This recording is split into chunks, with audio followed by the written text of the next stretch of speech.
નથી. તો પછી અમુક જાતિના લોકો કેમ આખા ગામને પસંદ નથી? બધા જ ઈશ્વરના સંતાન છે બેટા.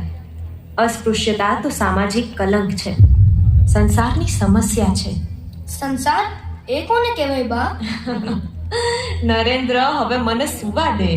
સવારે વહેલું જાગવાનું છે અને તું પણ સૂઈ જા. પણ મને ઊંઘ નહીં આવતી બા. આ આંખોમાંથી થોડા સપનાઓ બહાર કાઢ એટલે આવી જશે. એ બા, આજે તો મારા ખોળામાં સૂઈ જા ને, હું તારું હાલણું ગાઉં. નરેન્દ્ર, ના. બા, તને મારા સમ છે. સારું.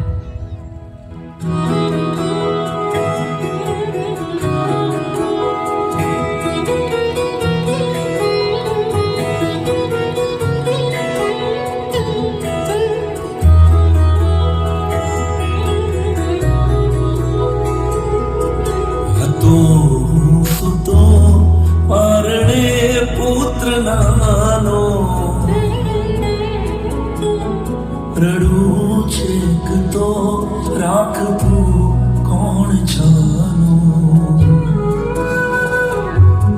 મને દુખી દેખી દુખી કોણ થાતું, મહાહેત વાળી દયાળી જ માતું,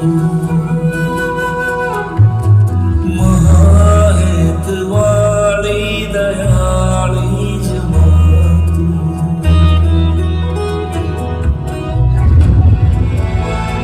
મોઢે બોલું માં, મન હાચે પોતે